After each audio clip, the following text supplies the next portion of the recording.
بسم اللہ الرحمن الرحیم۔ آج کل ایک رسم چل چکی ہے، وہ رسم یہ ہے کہ جب کسی لڑکی کی رخصتی ہوتی ہے، یعنی جب اس کی شادی ہوتی ہے، تو دلہن کے سر پر قرآن کا سایہ کرتے ہیں۔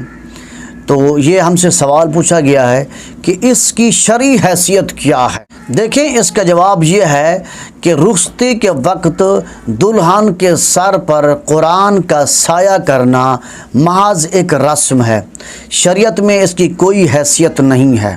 بلکہ والدین کو چاہیے کہ والدین اپنی بیٹی کو قرآن و سنت کے مطابق اس کی تربیت کریں، اس کو سمجھائیں اور اس کو بتائیں کہ تیرے خاوند کے تجھ پر کیا حقوق ہیں اور تیرے اپنے شوہر پر کیا حقوق ہیں۔ یہ والدین کی ذمہ داری بنتی ہے کہ وہ اپنی لڑکی کو اس چیز کی تربیت دیں۔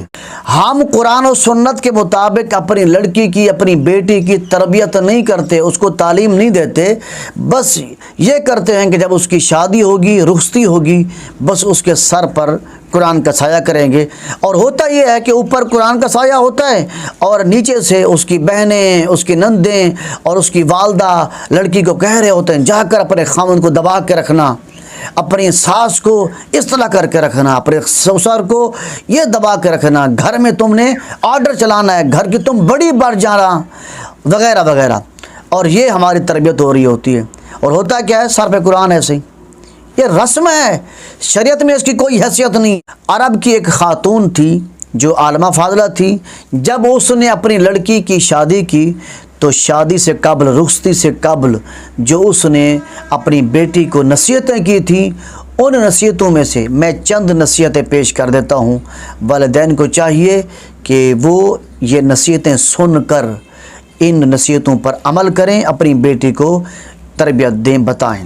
والدہ نے کہا، میری بیٹی، خاوند کے گھر جا کر قناعت والی زندگی گزارنے کی کوشش کرنا، اور خاوند کے گھر میں جو دال روٹی مل جائے اس پر راضی رہنا، کیونکہ جو کچھ شوہر کی مرضی سے مل جائے وہ مرغن غذاؤں سے بھی بہتر رہتی ہے۔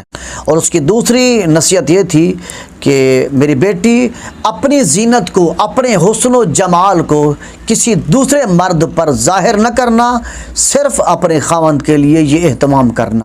اور اس خاتون نے اپنی بیٹی کو جو نصیحت کی، ان نصیحتوں میں سے میں کہتا ہوں کہ یہ ایک اہم نصیحت ہے۔ فرمایا، میری بیٹی، اپنے خاوند کے کھانے پینے کا وقت کا خیال کرنا، وقت پر اپنے خاوند کو کھانا تیار کر کے پیش کرنا، کیونکہ دیر تک برداشت کی جانے والی بھوک بھڑکتے ہوئے شعلوں کی طرح ہوتی ہے۔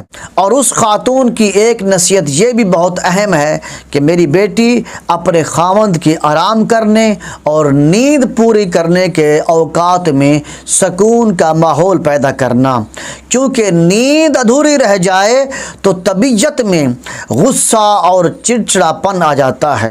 اور اس خاتون کی ایک نصیحت یہ بھی تھی کہ میری بیٹی، تیرے خاوند کے گھر میں تیرے خاوند کی اجازت کے بغیر کوئی بھی گھر میں داخل نہ ہو، اور جس شخص کو تیرا خاوند پسند نہ کرتا ہو، کبھی اس کو اپنے گھر میں داخل نہ ہونے دینا۔